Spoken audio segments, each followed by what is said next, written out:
KM Vision, une génération d'action. Toute actualité sur KM Vision. Pour plus d'informations, appelez au 77 424 34 78 ou le 78 308 30 49.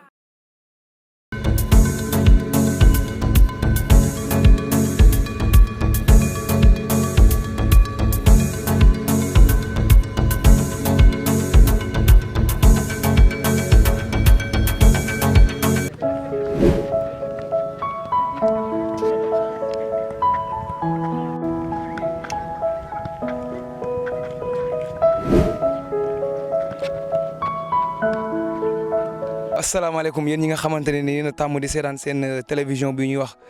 KM Vision Production donc tey on est là pour assister l'entraînement du centre de formation Jabel Foot bu Kër Madiabel donc tey jii dañoo ñëw pour xool ñoom lan mooy seen ambition ak ñoom si yan état lañ nekk jox quelques joueurs ak dirigeants yi ñu wax nan lañ gisee Jabel Foot ak à l'avenir lan la ñuy conseiller nit ñi ak lan la ñuy construire donc ñu ngi jëm ak yéen ci entraînement yi xool gars yi lan lañ mënee ak fuñ mënee jaajëf.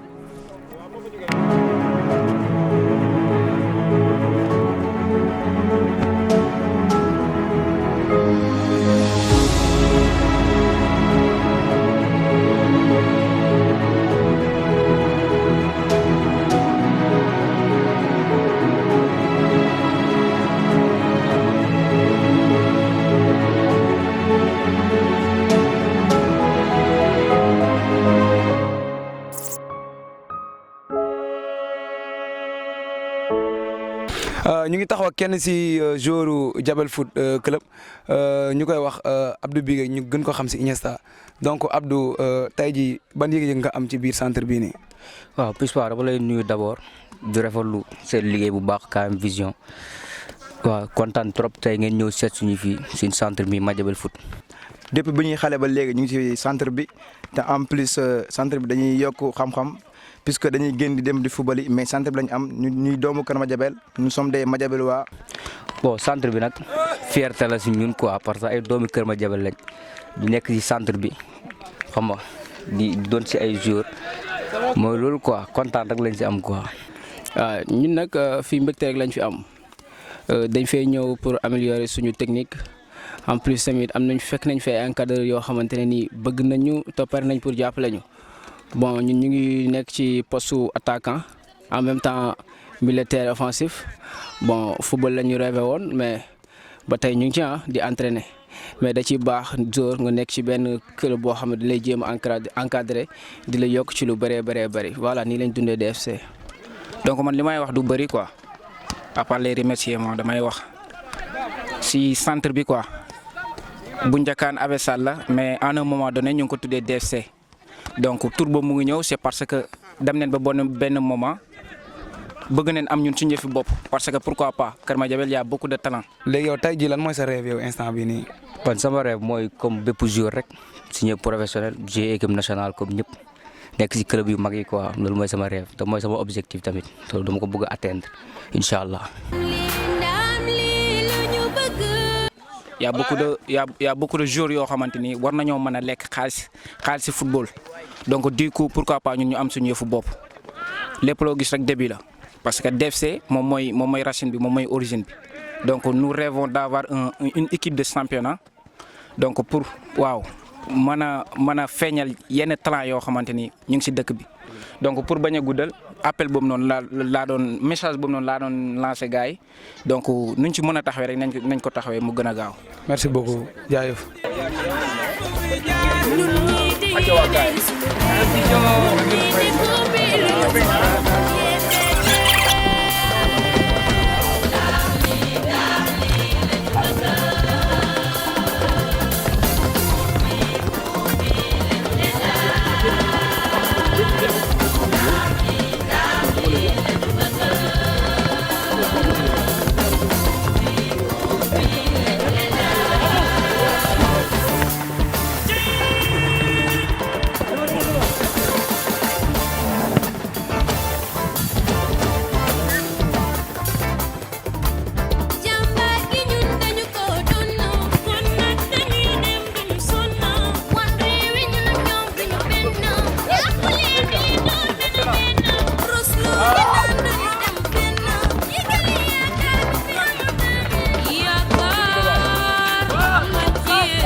bon ba tey ñu ngi ak yéen fii ci terrain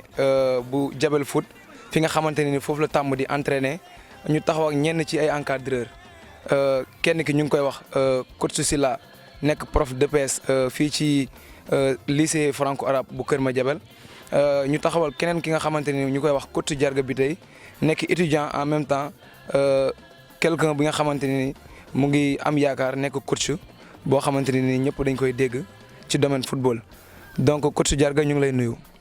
ok Pispa man lay fay di rafetlu initiative bi vraiment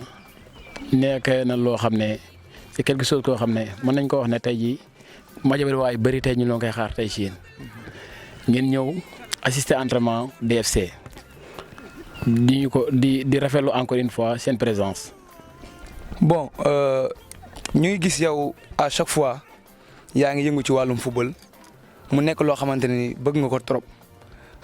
tey jii lan ngay conseiller ñi nga xamante ne ni ñoo nekk fii ci Kër Madiabel. waaw Pispa loolu dafa nekk loo xam ne dama ko judduwaale nekkoon na jour fii ci Kër Madiabel suñ koñ di football ay contre ay ASC ay match nawetaan et en même temps ay match quartier yàlla natuma ci ma dem ba am ci benn blessure mënatuma ko ne yàlla natuwaat ma ci football ba tey ma nekk ci football ba tey yàlla def ma tey jii nii ma commencé nekk un encadreur ci DFC Family ci nekk ci loxoy coach Sylla ak coach Juju. dëgg la merci beaucoup coach Diarga wax ji am na solo trop tey ñu ngi koy rafetlu ku la xool ak ku la dégg xam ne am na lu nekk sa xol te ñu ngi ñaan yàlla aussi mu réaliser say rêve jaajëf ñu jàll ci keneen ku ñu wax coach Sylla professeur d'EPS au lycée franco-arabe de Kër Madiabel ñu xam ni nit ku bëgg football la nekk tamit aussi ancien joueur. ñoo ngi lay nuyu. Pape Demba ñoo ngi lay fay di nuyu Amdi Moustapha di nuyu waa KM Vision yëpp dina remercier encore une fois si initiative bi ngeen di jël si biir dëkk bi di couvrir ay événements te wax dëgg yàlla mu nekk lu am solo te à travers KM Vision gis nañ vraiment ne ñëpp a ngi leen di suivre si YouTube yi si Instagram et ak si voilà Facebook donc am nañu mbégte encore une fois ba ngeen ñëwee fii suñu kër di DFC Family ñëw assister suñu entraînement mën a couvrir ko. donc coach Sylla question bu ñu la war a njëkk a poser mooy DFC ban année lañ ko créé ak kañ la nekk club fii ci Kër Madiabel. voilà DFC Pape Demba nekk benn structure boo xamante ni man ak El Hadj Babou Soxna ñun ñoo ko fi taxawal à Kër Madiabel bañ ko fi taxawal également je pense que ni c'était en 2018 def fi benn assemblée générale woo toute la jeunesse de Kër Madiabel toutes les forces vives de la commune de Kër Madiabel également pour ñu ñëw jàpp ci équipe bi parce que dañoo jàpp ni ay ndaw lañ gis nañ ay gune ñi nga xamante ni bëgg nañ football te également boo leen jàppalee encadré leen dinañ dem c'est dans cette logique lañ waxtaane man ak El Hadj Babou gis les bonnes volontés gis yenn autorités yi nga xamante fii ci Kër Madiabel lañ ne toog ak ñoom waxtaan nañ ñoom wax leen le projet de DFC donc ci loolu lañ def l'assemblée générale en 2018 donc mais laata loolu y a une histoire derrière DFC parce que histoire bi mooy y avait un professeur d'éducation physique et sportive bu fi nekkoon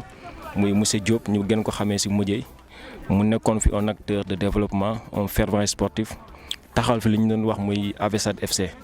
donc c'est à partir de là man ak El Hadj Babou ci lañ nekkoon AVSAD FC di fa liggéey ak suñu encadré ba muy monsieur Diop teg ñu ci yoon di ñu tete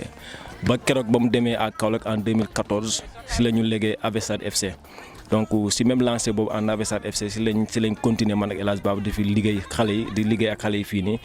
bañ dem ba gis ni il est temps que ñun ñu demal suñu bopp. parce que jàppoon nañ ne AVSAD FC n'était pas épousé par la population de Kër Madiabel si lañ def le constat général man ak El Hadj ñu toog ne pourquoi pas ñu def ko moomine Kër Madiabel parce que beaucoup de gens croyaient que AVSAD propriété privée la maanaam karo la nekk s'il y a des retombées karo la ñuy dellu moo tax la plupart des autorités boo leen demoon tendre leen la main duñ la mën a jàppale parce que dañuy jàpp ne monsieur Diop wala waa Kaolack ñoo moom AVSAD donc si lañ toog man ak El Hadj Babou après une réflexion très mûre ñu taxawal li nga xamante moom mooy DFC ñu ko woowee Jabel football club mu nekk loo xamante ni Kër Madiabel ñëpp ko moom donc historiquement parlant foofu la DFC jógee. lan mooy seeni projet à l'avenir. voilà je pense que structure d'encadrement lañ am boo xoolee pratiquement groupe bi y a 3 générations ou 4 générations yu fi nekk on a des benjamins des minimes mooy minime A minime B des cadets et des juniors seniors donc pour vous dire que tey am na benn encadrement de base et de qualité bi nga xam ne taxawal nañ ko fi donc de passage ñoo ngi remercier bu baax le président de DFC muy El Hadj Babou Sokhna qui est un fervent sportif moo ngi nekk en service à l'IA de Saint-Louis man ak moom ñun ñoo taxawal li nga xamante moom moo DFC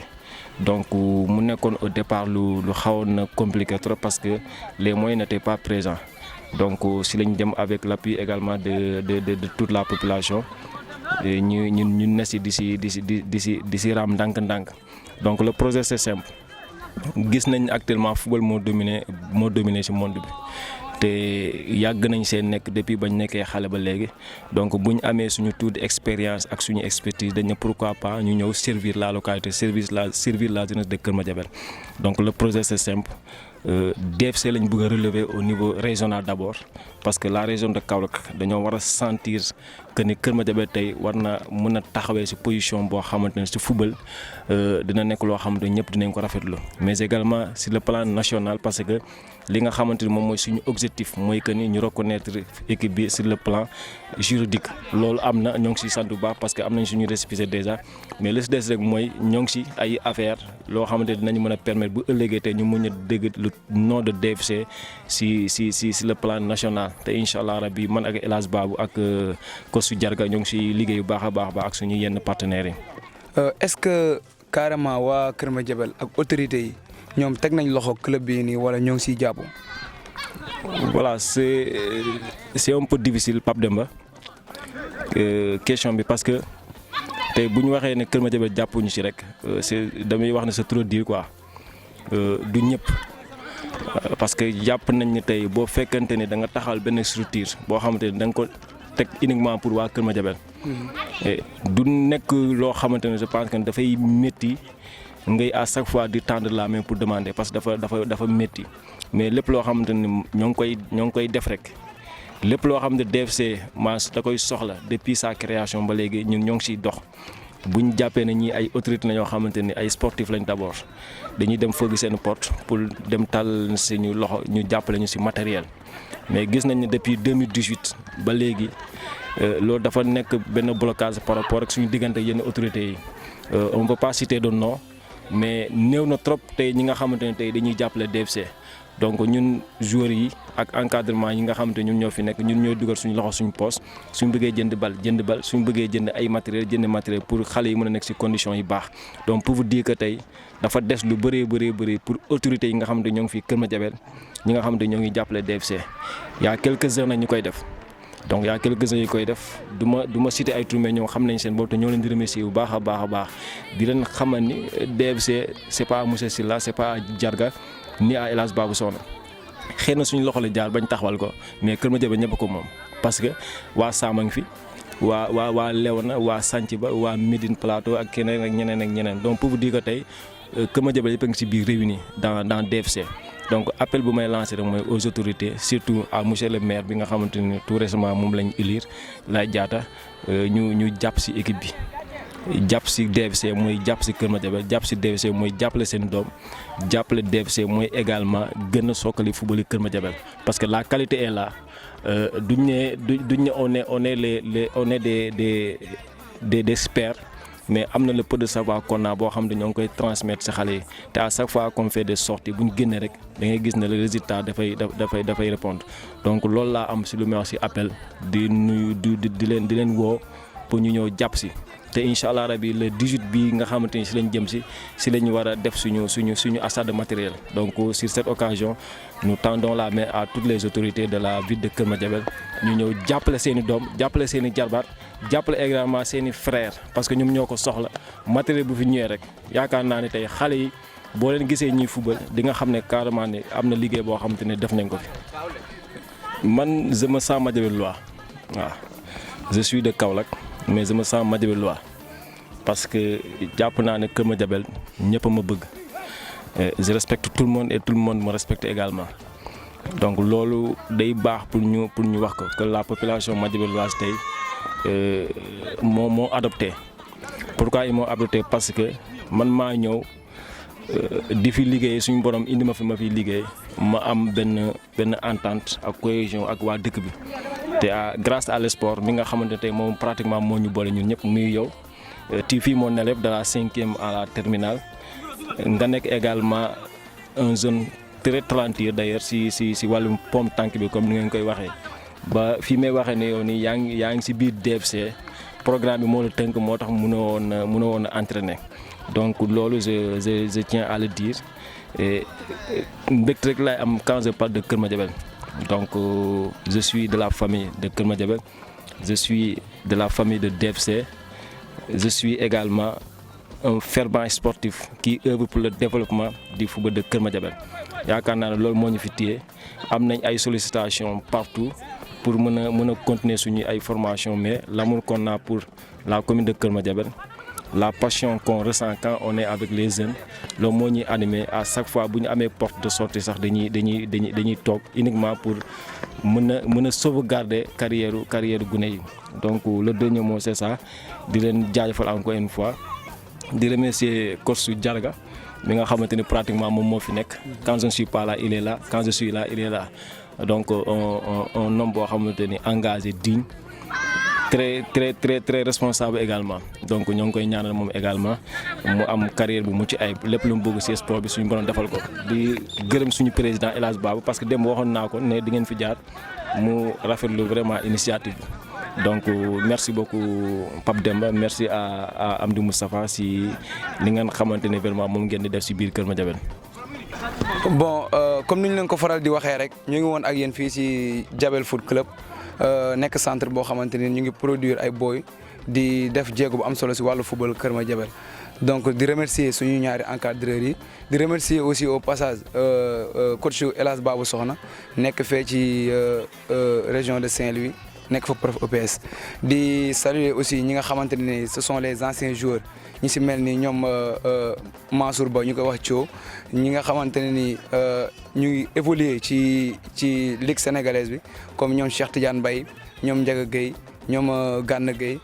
di nuyu au passage Aline Badara ñu koy wax Suarez mu nekkoon ñi nga xamante ne ni ay boy lañ boy yu am talent fii lañ nekkoon depuis le bas âge instant bii nii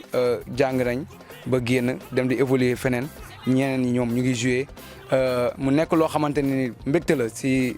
encadreurs yi parce que bëgg na nit bëgg nga sooy defar nit wala soo koy encadrer heure saa yoo xëyee gis ko mu nekk feneen donc lii la ñu leen indiloon di leen wax aussi ngeen suivre ñu ci YouTube bi suñu chaîne bi nga xam ne ñu ngi koy wax KM Vision Production bu leen fàtte abonné bu leen fàtte di aimer bu leen fàtte surtout tamit di partager suñuy vidéo parce que ñun yéen lañ fi nekkal te sans yéen aussi ñun tamit du ñu dem donc ñu ngi leen di remercier di kontaan bu baax a baax ci suivre bu ngeen ñuy suivre te macha allah ñu ne yéen daal du yemul fii ñu ne yéen ci yeneen i affaire ci yeneen i mbir jaa ngeen jëf.